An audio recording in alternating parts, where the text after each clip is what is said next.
So those type of business you want to be in when the recession hits, so that you can survive the weather for next 5 years. And when the Hmm. economy goes up, then it's a different story. But right now, I think like everybody should be preparing. Tim is one of the most authentic and genuine people I've ever met. Sincerely believe he's coming from a position of giving, and that means a lot. You're going to make huge progress. Welcome to the Capital Raising Show. I'm your host, Tim Mai, and today I have an amazing guest speaker on the line with us. I'm super excited to interview him. His name is Vijay Patel. Vijay is a serial entrepreneur, amazing track record in real estate, healthcare, jewelry, diamond industries. He has a very strong reputation in the DFW Metroplex business community. He's on the Denton County Chamber of Commerce, the Indo-American Chamber of Commerce. He's a board member for Methodist Hospital Group. Under his leadership, the Methodist Hospital Group has become one of the best hospitals in Texas, and also an executive member of the American Executive Council for Entrepreneurs. As you can tell, he's amazing, right? Lots of high credential groups that he's a part of a leadership in a leadership position in. Vijay founded the Future Group with a vision to create long-lasting legacy and create passive income for investors. He concentrates on new designs and potential markets to improve income and profit. He concentrates on emerging design in areas that will support future demands. For his, each of his undertaking has delivered 1.5 to 3x return on investment for his clients. He has done over 1,700 doors, total transactions, mainly focused in the Sunbelt area. So with that, welcome, Vijay. Thank you so much for that introduction. Yeah. It's a pleasure being here. Yeah, definitely. It's a pleasure getting a chance to interview you. And you have accomplished a lot. And can you share with everybody a little bit about yourself? Where you're from, and how did you get into the business world, and then also how did you get into the real estate world? Sure. So I'll just run you quick background of my, Mm-hmm. close to 15 year of, business journey. So I started my background is in healthcare. So I started as a healthcare, as an employee, and I was only staff employee for 6 months. And then I was promoted to director of rehab, and then, director of operation and things like that. And the company I used to work for, I lived in New York for almost 5, 6 years. I used to live in Brooklyn downtown, and I used to work for a smaller company, but they had growth potential. So that's what I look for, and I think that was a right match. So they were growing along with me, and down the road they started offering me more and more higher roles, depending upon my performance, right? So in 6 months, like we ended up buying a nursing home, then ended up buying a community hospital, assisted living, and my employer had a big money, so he will just go out, and he had a good eye for a business, even though he didn't have a healthcare background, but he had money and eye for a business. So he will go out, end up buying a nursing home, like like community hospitals and things like that. Then he comes to us saying, oh, okay, like I bought this, now you guys figure it out. And it was my job, and there was a nurse whose job was to figure it out, make it profitable, flip the business. And the first one, it took us almost 1.5 years. It was like a rundown nursing home, upstate New York, poorly managed. So we had to go in, do the cleanup, fix the numbers, and we flipped it. But that allowed me to have my first step into my entrepreneurship. That okay, I can do this. I didn't know I can do this. So that was a flashlight for me. And after that, I never looked back. You know, the company I was working, they were about like buying like crazy. Every 6 months, they will end up buying something, and then it was my job, and the nurse's job was to make it work. And like the first one took 1.5 years, and then it just got lesser and lesser. And then we started like doing it for 6 to 8 months. We'll like any project we go in, we flip it in 6 to 8 months. That's how good we became. And then I started realizing that okay, if I can do for other guys, I can do for myself. Mm. It's just the money part that was holding. And by that time, I made decent money for myself. So, and like, personally, I'm not a New York guy. I don't like that much of a busy life. I work hard. I work almost 8, 10 hours a day. But when I'm done, I just want to spend time with my family. I have a 1 year old daughter. And, I personally, I'm a layback guy. But if you know me professionally, then you will never see the other side of me, which is very quiet. I just like to slow down a little bit, enjoy my day, watch Mhm. some TV, play with my kids and things like that. So it was always rushing in New York. So that was kind of my decision that okay, I don't want to like live here. Texas is something suits me better, weather-wise, lifestyle-wise. I can have a bigger house, nicer cars, things like that. So in New York, like unless you are top 1%, you can't have your own garage. If even if you have $100,000 car, you park on the street, right? I see. And I would hate somebody dent my car. So like those minor things, but I'm a little bit pickier about like the way I want to live, and Mhm. that was my decision. So I came back in 2012 in Dallas, and I started doing the same thing. Started doing flipping healthcare businesses, and I Mhm. still do it, but I'm doing it more like less and less. And in 2016 and 17, my dad is a diamond dealer, and he had done like diamond manufacturing cutting for the last 50 years. I see. So he wanted to retire in 2016 and 17. Then Mhm. me and my brother, my older brother, so we step in. We like allow him to retire. So he oversees the manufacturing. We have factories in India, say that he oversees and things like that. I jump over the sales, so I oversee the international sales, especially in North America. So we Mhm. have a sales office here in Dallas, and we are typically wholesalers. So we supply to the retailers. We don't do B2C. We only do B2B, and Mhm. we supply to all the retailers, like major retailer chains and things like that. So I grew up, like I grew that business for like from 16, 17, and 18. Mhm. I hired people, I fired some people, and I hired some good people that I can trust, I rely on, some dependable people and things like that. So throughout my business career, I found that there's only two problems, major problems that exist in any business, like whether it's healthcare, real estate, or jewelry or anything. It's either a people problem or it's a process problem. Mhm. So any business that I look in it, I see like if there's a people problem or the process problem. If Mhm. there's a people problem, you fix that. If there's a process problem, you fix that. And 95% of the time, business will start going where it should. And that's what I've been doing. And then in 2008, I started having more and more free time because my business were running on automation. And that's where I realized that I want to do a real estate. And again, I was new. I didn't know anything, how to do capital raise syndication, KPs, CPs, all those fancy words, underwriting and things like that.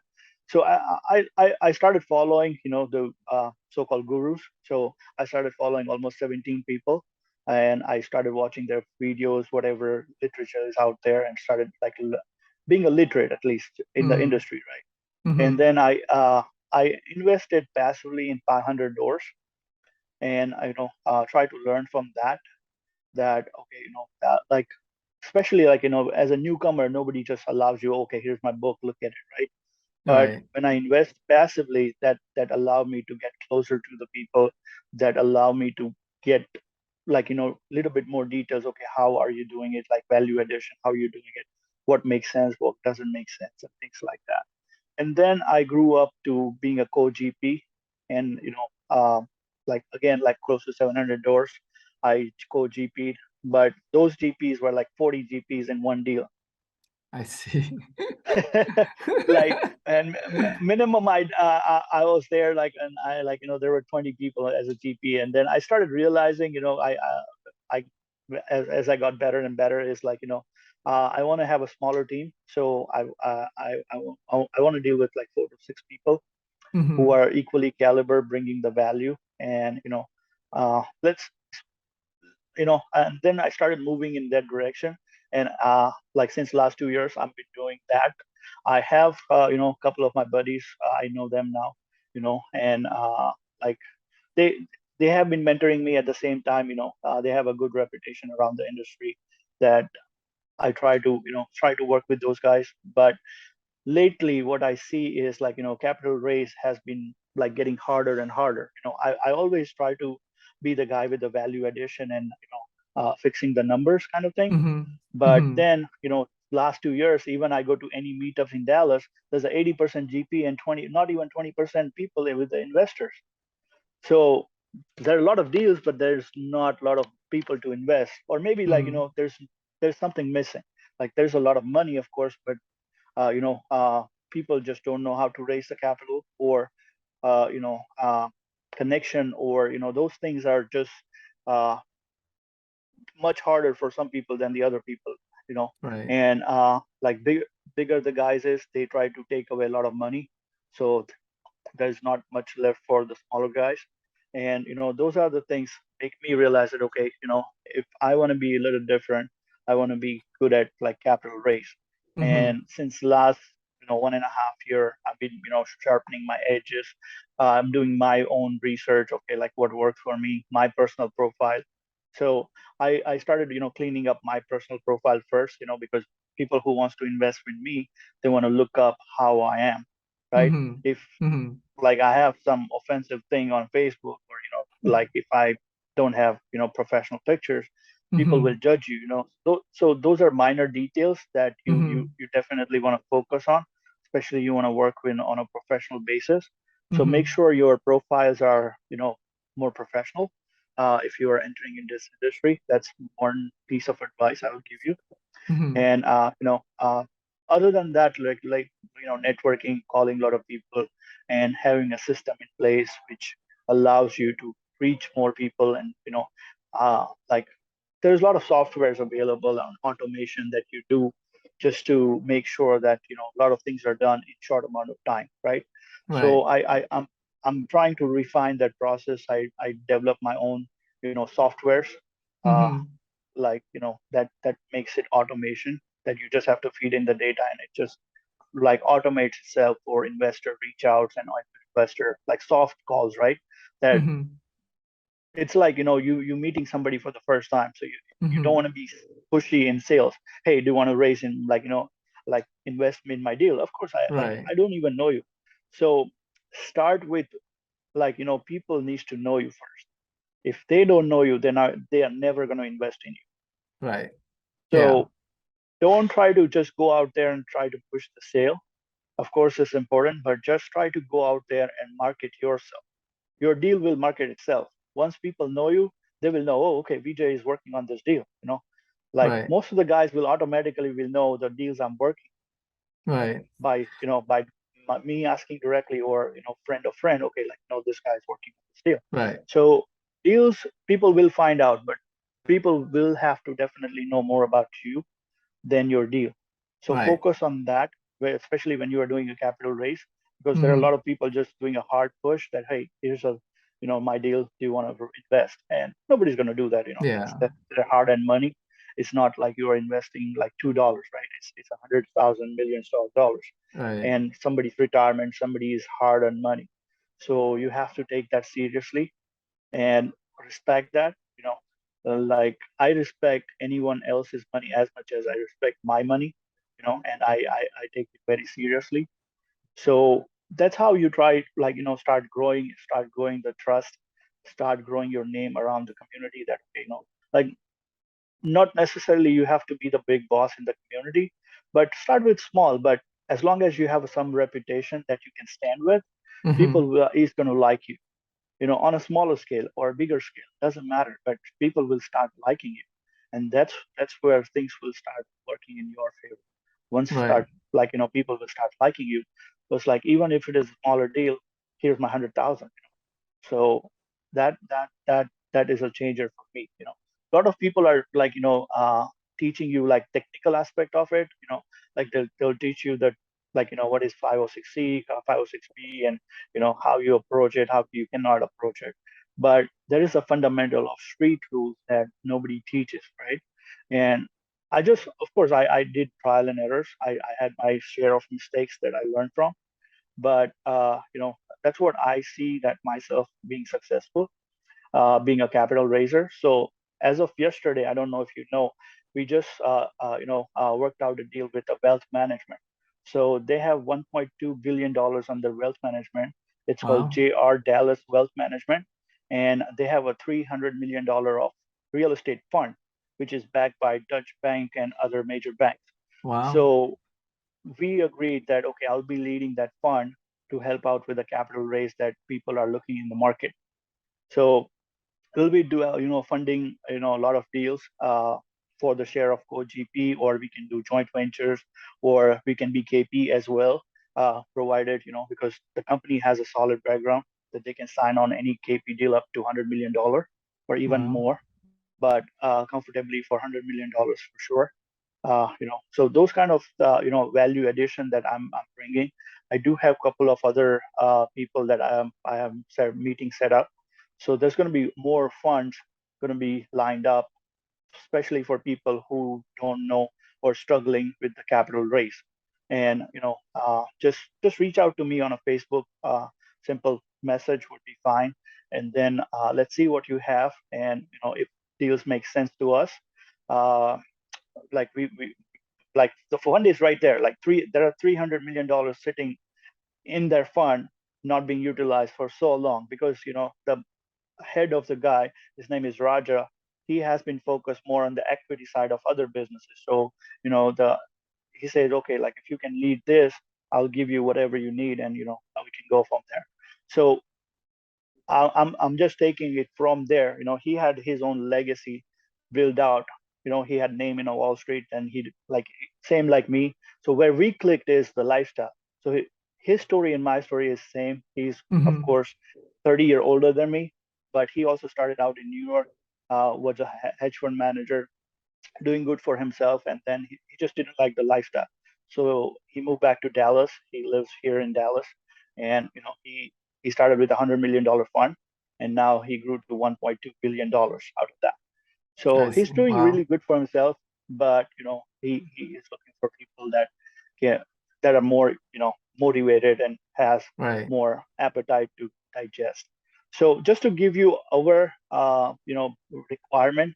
So if you have a deal which can offer 6 to 8% cash flow return on a yearly basis, plus if it has anything uh, over 2x of capital return, I'm Hmm. interested. Okay. And ideally, it's 80 to 100 doors. I wouldn't go anything less than that, just because of the economics and the money that we can offer. I don't want to put like 100,000 in 100 deals, and then I end up looking over each. I would rather spend like $2 million, $3 million on a deal, which gives Right. me the same return, and then I have to only oversee that particular deal. Right. No, So that's those are my criteria. Yeah.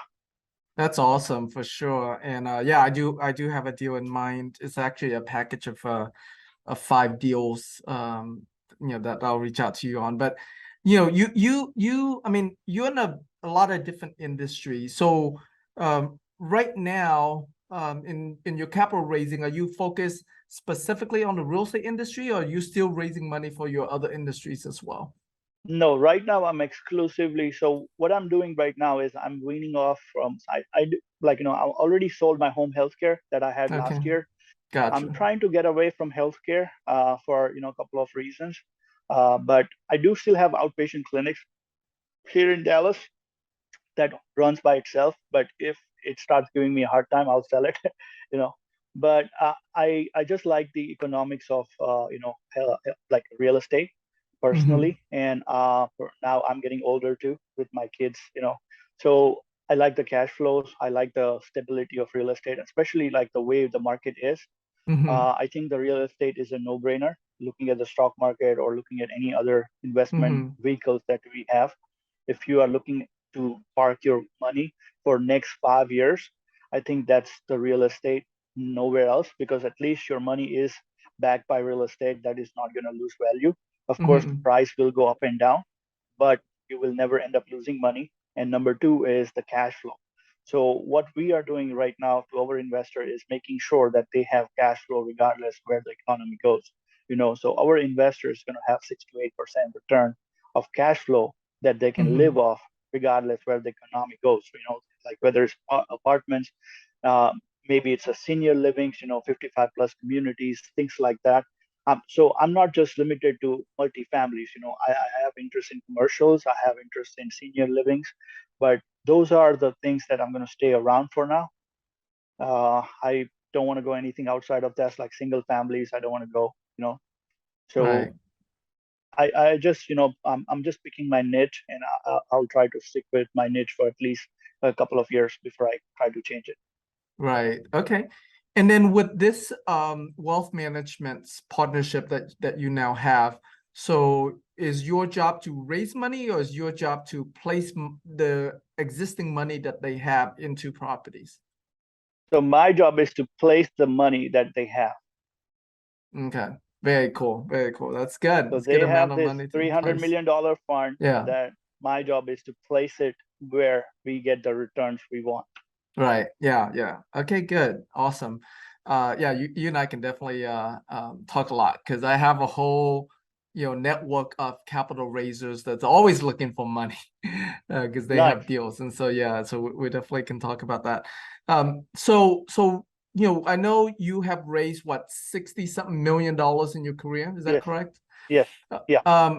let's talk about that. Let's in terms of the people you raise money from, what's the profile that you typically raise money from? Who are they? Yeah, so if you are looking for a smaller raise, less than $2-3 million, you definitely want to go for higher income people. Like healthcare people have a stable jobs, so that's number one. Number two is somebody's working for Amazon, Google, Facebook. They always have a $150,000 plus job. So those are the people that you want to target and see if you can make connections. And if you really want to raise like a big money, of course, $50,000 is not going to cut it. So that's where 1031 is a good one. So try to find 1031s. Like I'm trying to, place myself in a position where I get a good flow of 1031. So, Mm-hmm. I'm just trying to do that. I have a $3.7 million I'm trying to place right now. I already have a deal. We just, in a transaction kind of thing. But yeah, if you're raising big money, then you have to go over bigger pocket people. Uh, especially like retirement funds and wealth management that I'm trying to do, those kind of things. VJ, I know you've raised over $69 million of capital across multiple industries. If you look at your, the investor profile that you have, that you've gotten the most money from, who are they? What does that profile look like? So typically you have to subdivide your profile because not everybody is looking for the same, shirt. So, Mm-hmm. like I always give the analogy of shirt, like if I'm buying this shirt, like what I'm wearing, there can be like 2,000 variation of this shirt, you know, but I like this one because it fits me. But there can be polo shirts, white color, there can be Mm-hmm. 2,000 of variation from different brands, different price point.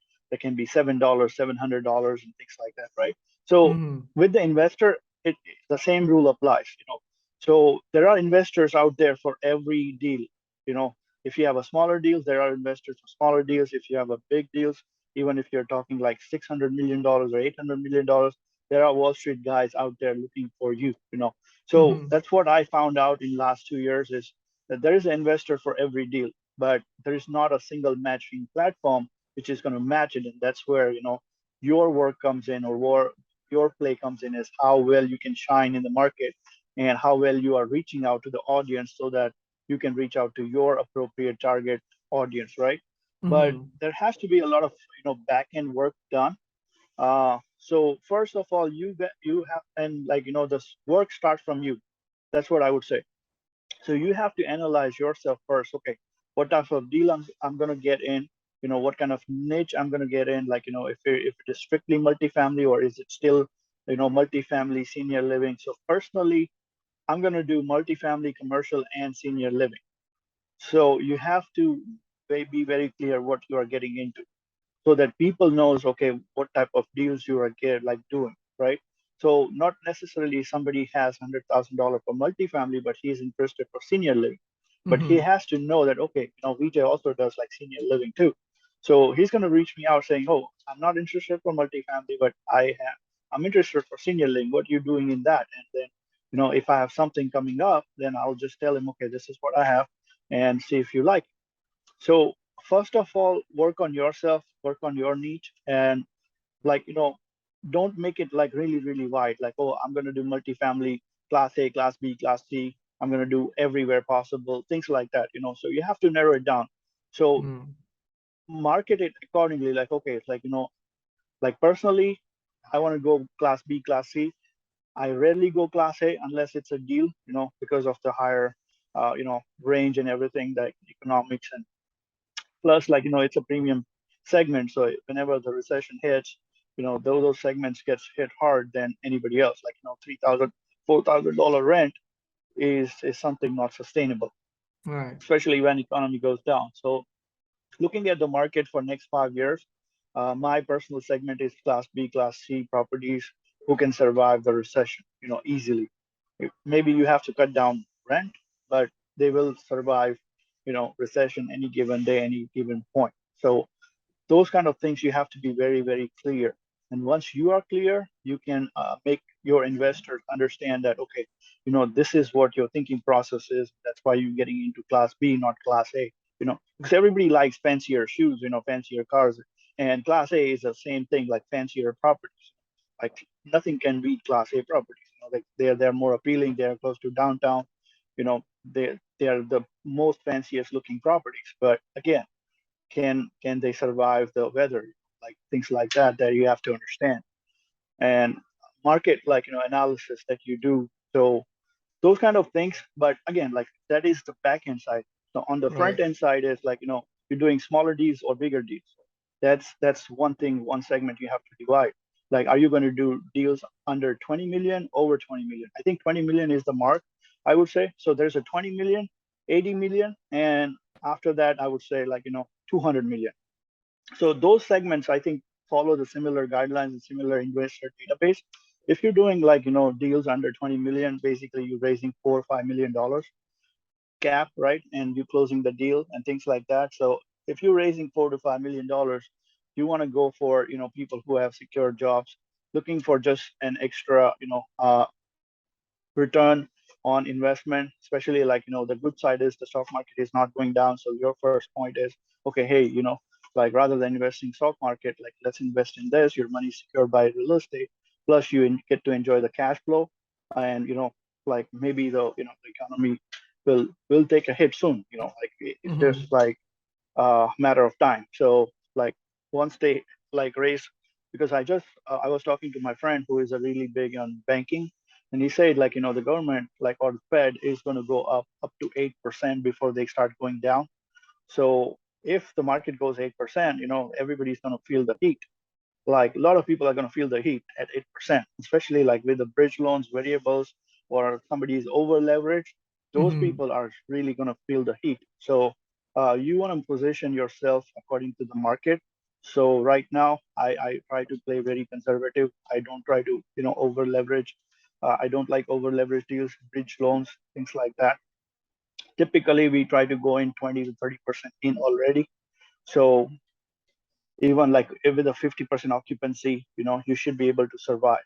And I have my personal theory of 70/30. So anytime there's a bad, recession happens, every business is going to affect by 30 or 70 rule. So if there's a hotel business, they're going to affect by 70%, they will have 30% occupancy. But if you talk about multifamily, they will be affected. Nobody's going to be spared, right? But they will be affected by 30%, but they will survive the 70%. So that is a good business for me, right? So those type of business you want to be in when the recession hits, so that you can survive the weather for next 5 years. And when the Mm-hmm. economy goes up, then it's a different story. But right now, I think, like, everybody should be preparing for, like, maybe not worse, but at least a slowdown for sure. I follow, JP Morgan CEO a lot, and whatever he says, he that guy knows the future, actually. Because if you're managing $5 trillion of economy, then Mm-hmm. like, what's coming. So I try to hear him a lot. He like, if you listen to him, there's a lot of interviews, like especially recent interviews. you can get the feel of the market, like where the market is going. So uh, like you don't want to do deals today, but you want to also keep in mind of future what is coming, like especially where things are going, and always brace for the worst. Okay. Right. Uh, if you're not bracing for the worst, you will end up in a bad situation where your investor won't be happy, you won't be happy, and there's going to be Right. your name really bad out there, Right. and that's just not a good situation. So Right. that's what it is, and going back to the software that I was talking. So I'm trying to build up an automated system where you just have to plug in your leads. Like, doesn't have to be like hard leads, but you start collecting your soft leads, and then you plug in into a software which is going to warm up your leads for you. By the time you have the deals ready, those leads are already warmed up for you. So that is something I'm really working on, to build out a software which is going to do it for you. And Gotcha. that's where a lot of people are struggling, because like you can do two things at the same time, like either you can find a deal, or you can do the networking, you can do the interview, because it is a time consuming process. Right. So for a lot of people, it's not possible to do both of things, right? It's like 2 o'clock right now and I'm still home. So it's not possible for a lot of people to do that. They have like a lot of things, going on in their life, that they have to make a choice, either or, right? So for those scenarios, I'm just trying to refine the process. Once I know, I'm going to personally test it out for my stuff. Once I have things proven for myself, I have the data, then I'm going to roll out for other people that, okay, this is for you to pre-marketing. I'm just going to call Right. it as a pre-marketing software, because there's a lot of software for post-marketing, but there's not a software for pre-marketing, like Gotcha. pre-marketing yourself, pre-marketing your deals. You know, like people should know that, okay, this is what you're looking for, this is who you are, and things like that. So those kind of things will really be like automating and making people's life easier. That's awesome. So let me ask you this. So let's assume the deal is a $20 million deal, and you're raising money for that, right? Let's say you're raising, $4 or $5 million for that deal. What would you say is like the top 3 ways you would go about raising that money? Okay, so if I'm raising like a $4 million, then like the database I could create has those kind of information already subcategorized. So I already, like, if I'm sending out my Google form, it has Mm-hmm. already like subcategory of what is your net worth, what is your comfort zone of investment, and what is your investor profile. So Mm-hmm. based on that, I already know which person belongs to where, right? Mm-hmm. But if I'm going out in a general market, again, I will go back to the same theory, is I would try to market the working class. If I'm raising of like $3-4 million any given day, I'll try to Mm-hmm. market the working class, Mm-hmm. because that's where I have seen my success mostly. And because it's either or, like the bigger guys don't want to hear for smaller deals, and smaller guys don't want to hear for bigger deals, right? Right. So I think that's the ideal market that you want to go for. And then like other things are standard, like email marketing, text campaign that you do some webinars, presentation about the deals, invite people, and then like you present your deal, and mostly you close it from there. Mm-hmm. Right. And then if you were a new syndicator, right? Let's say this is your first raise, okay? How would you go about positioning yourself such that they would trust you and invest with you? Well, it will go back again to your profiling, because if you are new in the market, nobody wants to work with the new people. Okay. The moment you say I don't have experience, nobody wants to work with you. Mm-hmm. So like, and anytime if let's say like you approach me like, okay, like here's a Tim, right? The first thing I'm gonna do is, if I don't know you personally, I'm gonna check you out on your social media, right? Okay, who you are, and your profile will give me at least a sense of who you are, right? Right. So if you are a syndicator out there, you have to think of a mindset of an investor. So if you're trying to sell something, okay, to the investor, so always be mindful of that. And like people aren't going to buy if your profile is not suiting of what you are selling. So if you are Mm-hmm. selling a pen and your profile is matching, not keeping up with the uh, with what you are saying, then it's not going to match up. People will be off. Like, okay, then they're going to move on. Like, simple as that. And you will Mm-hmm. lose almost 50% of your audience just like that without you even knowing that what exactly happened. So if you are a syndicator, especially starting out, then align yourself with the industry. Get some background in it, like, some kind of expertise that you can start adding value Mm-hmm. to existing syndicators or anybody, even new investors. Once you have some amount of value, so just to give you a perspective, how I started, right? So in 2018, I'm fresh, brand new. I know nothing, like zero, right? So what should I do? So the first thing I did was I started following the gurus, right? So who are teaching multifamily. So I started following 17 gurus who is teaching multifamily. So started getting familiarized with the word. What is 506C, 506B, underwriting, or anything like, SEC regulation? How do you raise the deal? What is a normal Mm-hmm. norm? What is a bank requirement? Like, like still till today, people think that, oh, like if there is a $20 million deal, I will raise $4 million and I should be able to close the deal. No, no bank is going to close it. Otherwise, you must have a cushion of 20 to 30%. Bank doesn't loan just by 20%. You know, you have to have a cushion of 20 to 30% to close the deal. And then that's where people are falling short. There's a lot of wrong mindset that, oh, if it is like $20 million deal, I'm going to raise $4 to $5 million and I can close the deal. No, it doesn't happen like that, especially not right now. So there's a lot of detail to it. That's what there's a knowledge out there for free. So Mm-hmm. it doesn't matter if you have done the deal or not. You need to know all those details Right. because a lot of people find out after they are under contract or even like they're getting close to the contract. So you won't believe in last 3 weeks, I personally know 8 deals fall apart and people lost their earnest money. Oh wow.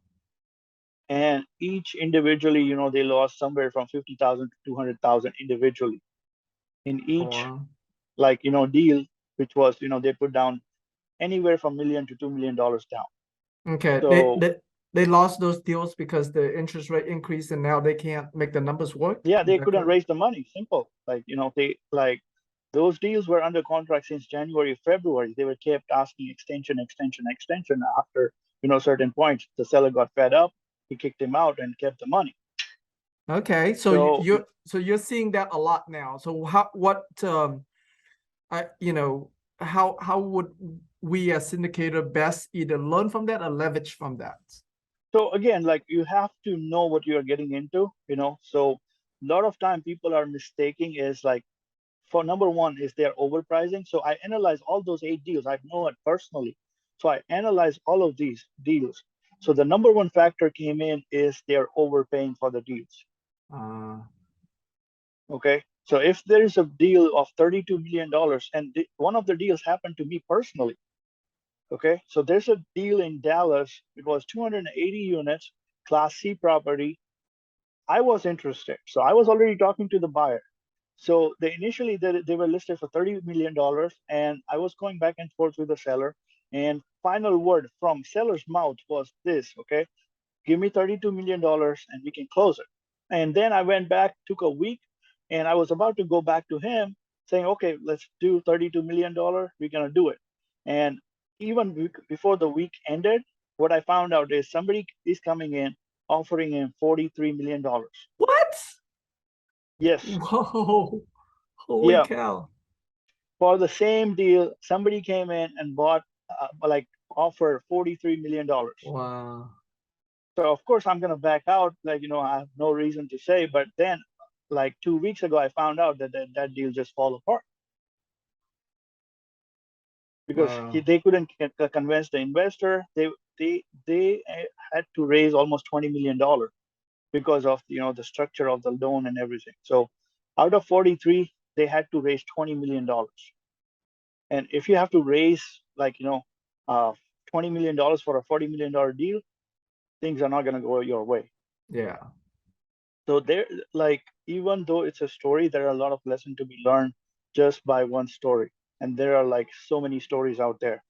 So Right. try to, find more details about it, what exactly happened. But the number one reason I found is people are overpaying. And that's why investors will not be get convinced, or, like, and that's where your experience is going to come in, like that's where, like, who you work with, who's Right. your GPs.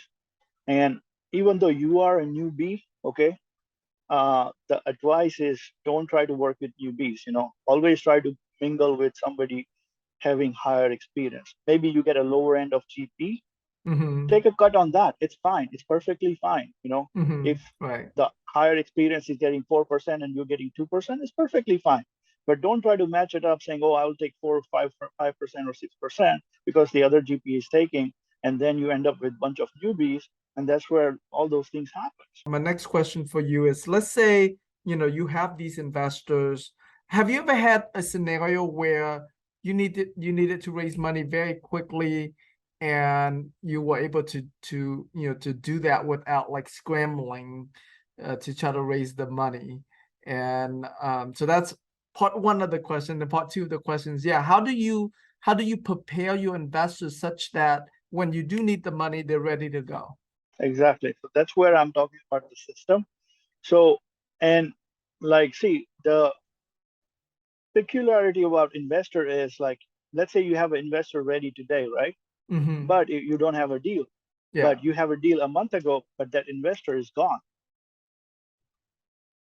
So those two match has to happen. And like, this is my personal experience. And that's where the idea of, a system is coming in, is like you are feeding those people constantly, keeping them in a loop so that they Mm-hmm. know that, okay, there's something coming up from him, let me hold off instead of me going giving away my Ah, money somewhere else, I see. right? Okay. So Yeah. again, that software is going to helpful for that.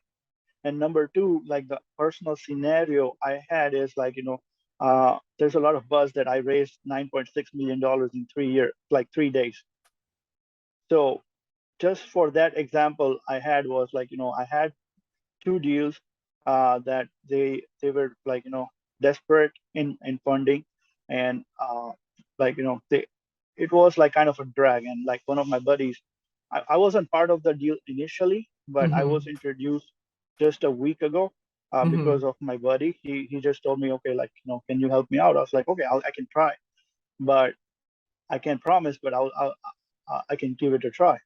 And Right. fortunately, like, and again, like, if I'm raising a like huge amount, Mm-hmm. so the first thing out is 1031, nothing else. So I have established a good connections where, there are 31 exchange managers or family fund managers that I know them personally now, Mm-hmm. or even realtors. There are realtors, especially high-end realtors, commercial realtors. I know them personally now, so they know. And personally, realtor are the pulse of the industry. If you are working in real estate market, realtor knows everything. At least in his circle of competence, he knows what is happening, who's selling, Mm-hmm. who's buying, because that's their daily job. That's what they do all day long. Like they're Right. calling people, finding out who's buying and who's selling. So try to have a really good rapport with realtors in your local market. So that's where I found out that, okay, there are two 1031s coming in. One is already desperate. The other one is kind of okay. And I rechannelize and try to network with them, and like then we talk, and we close the deal. Very cool. Wow. Okay. Very awesome. So this software that you're creating, um, how far along are you in the process? I would say 2 months. Oh, 2 months. wow. 2 more months Yeah, it's before already you up go and to running. market? Okay. Yes, it's already up and running, but it's only been used by my company for now.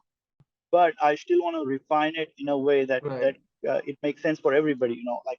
Like for me right now, it makes sense Right. but my database is huge.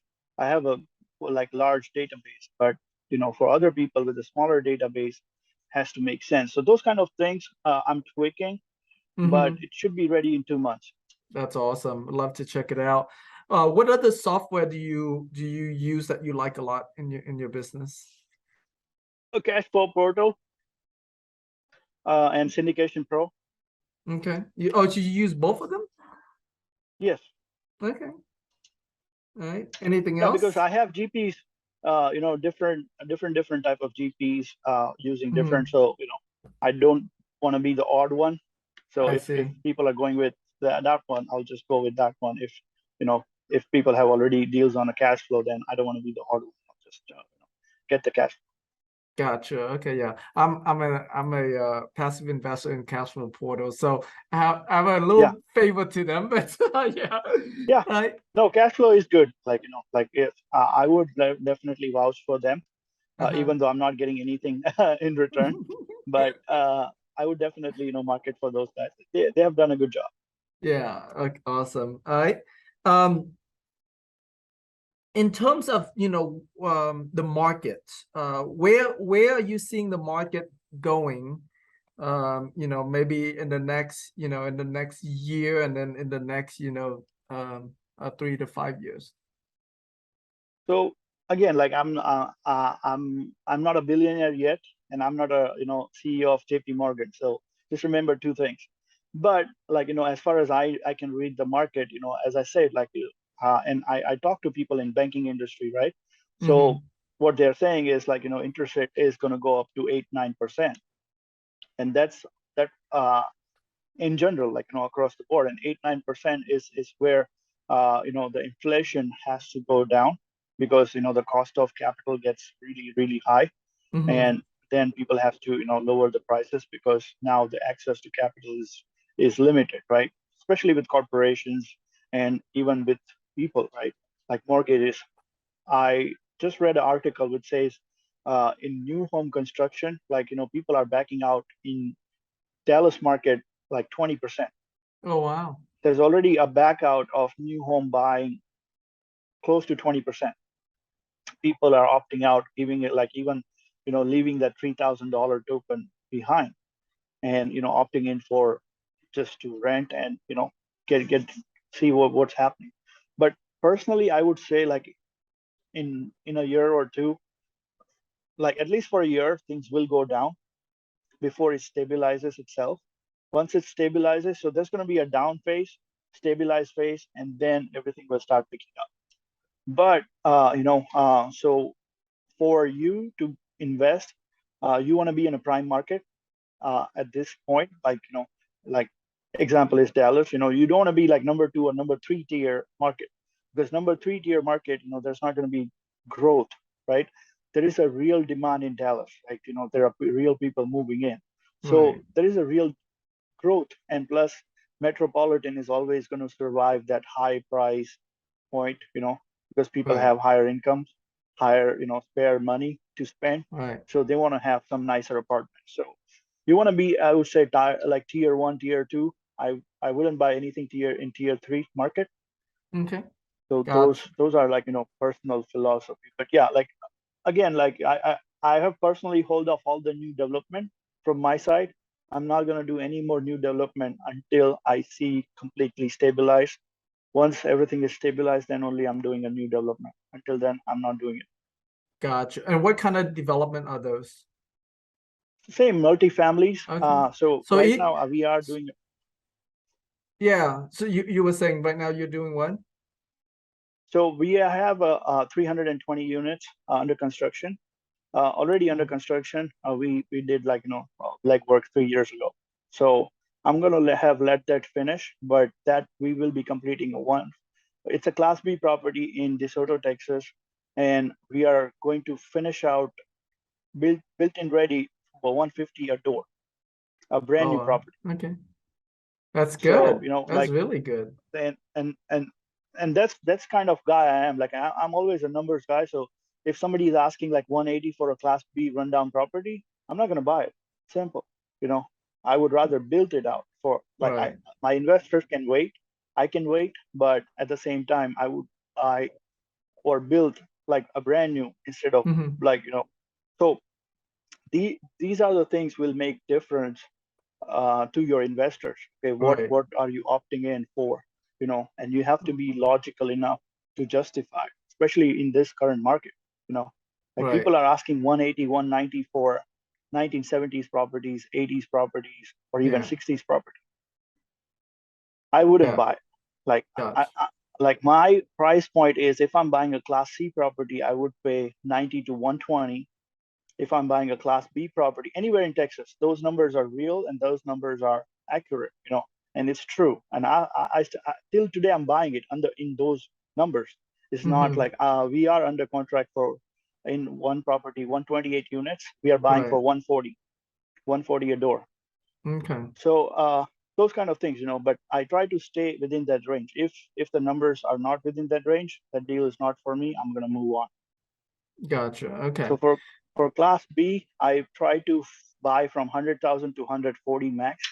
Anything more than that, maybe 145 if the property is really nice, well maintained, Mm-hmm. some renovation done.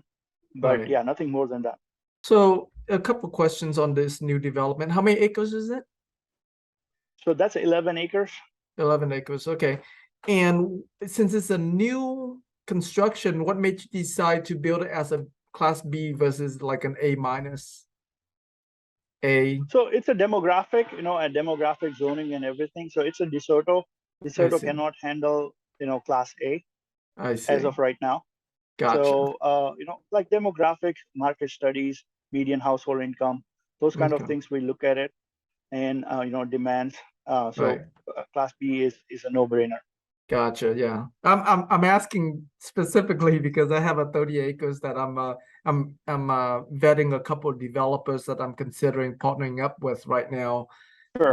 And so yeah, so those are good for me to know. So let me ask you this: what's your big goal in this in this business right now? Moving forward, we are going to partner up with a lot of wealth management people. I have a meeting on Sunday. I'm meeting one of the very big guys here. Again, same wealth management. Mm-hmm. uh, have a capital access because there's a lot of deals out there, but there's not a lot of fund. So I want to find that fund for those deals and work together. So that's going to Gotcha. be like at least for a year. I'm going to do Okay. it. As soon as the market stabilize, I want to go back to development for sure. And again, on hand, I want to do multifamily, but I want to do commercial, and I also want to do senior living. So, once the market is right, I want to diversify 50-50. So I'll still do 50% multifamily, but I want to go back to, senior living, commercial a little bit. Mm-hmm. So I have well diversified portfolio for my investors. Gotcha. Okay. And I know you you have a young baby girl. What are you planning to teach your kids that perhaps you don't hear other people out there teaching their kids? Value for money, just be grateful. That's what I've been, like my father is a role model for me. He made it from nothing. So no matter what I do, I will never be close to him because I was born in already a well-to-do family. So, like what he did was from zero to, like he's doing very well for himself, like what we were talking. So my father is a diamond dealer, and like he did pretty good for himself. At some point, we had like 7 offices across the world and Oh very wow. huge manufacturing units in India, like 100,000 people working for us and things like that. Wow. So he did pretty good for himself. And, that, like for me, he is my role model. And one thing he like, taught me personally is like, I'm not a flashy guy. I if I can be a like, billion-dollar or like, multi-billion dollar, I will never be a flashy lifestyle. I like comfort lifestyle. I like, good cars, nice house, of course, Mm-hmm. but I don't believe in flashy lifestyle. So, that's not my thing. And like, what we were discussing off the record is, personally, I'm very, peaceful person. I just like to go home, enjoy my personal life with my kids and, you know, uh, not to be bothered, worried about, oh, what's going to happen to my business. I can still sleep 8 hours without, waking up in between with a nightmare. Oh, like, what if something goes wrong? like things like that. So there's a lot of learning, that has given me that confidence, Mm-hmm. and always believe in your abilities more than anything else. There's a saying from Henry Ford. There's an interview I saw for Henry Ford, and he said one thing which stays with me, is like, the interviewer asked him, like, and this was like, when the Ford was already $1 billion company, right? And he said, like, what if you lose, let's say, to tomorrow morning, you get a phone call that, okay, you have nothing. How long it will take you to build like a Ford what you have today? And he says, like, 2 years. Just give me Mm-hmm. 2 years and I'll have a Ford even bigger than what I have right now, because I know the process. So Mm-hmm. I deal with same philosophy, like, money flow. Like, I have personally experienced, like, more money, less money kind of thing. So it's part of the money, is part of the nature, right? Like, Mm-hmm. money is a flowing in nature. So it Mm-hmm. doesn't stay with one person, or it's not gonna stay with some, one family. It always Mm-hmm. flows through people. So always remember that, maybe you have more money at one point, but you will have some point where it's going to be a little bit less, maybe not too much less. So just try to be humble for that. Try to help people as much as you can, Mm-hmm. not necessarily with money, but like, in your physical capacity, like, anything that is possible, just try to do that, and just be a good life, like, Right. just live a decent life. Right. That's awesome. Okay. Um, so if the listeners wants to reach out to you, invest with you, partner with you, bring you deals, where would you like to send them? Okay, so ideally, Facebook Messenger is the first place of point of contact. I do have a group for investors. It's called Multifamily, and just go to my profile. It's a VJ Patel, and it has my free ebook that I'm offering for my investors, which is like Power of Passive Investing and Retire Rich, that I written. I written like 3 books so far. So this is one That's of like my awesome. latest book that I written, and I'm giving out for free to people. And there's a link for my Facebook group if you want to join. And just message me on a Facebook. Most of my Facebook is managed by my assistant.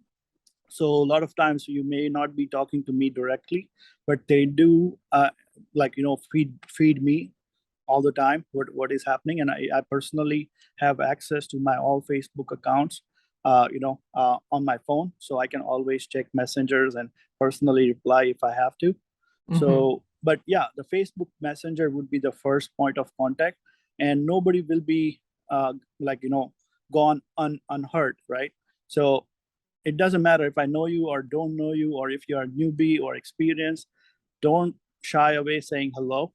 I would like to know you more detail. Not necessarily I want to sell you something or I want to buy something from you, but Mm-hmm. I want to learn more about you. And, like, if I can be any help, or if you can be any help, let me know, and like, see if we can work together. That's awesome. Well, VJ, it's been such an honor to interview you today. I really appreciate everything you've shared. I love like your openness, your willingness to share and just give it all you got. So thank you so much for interviewing with me today. Thank you, Dan. Awesome.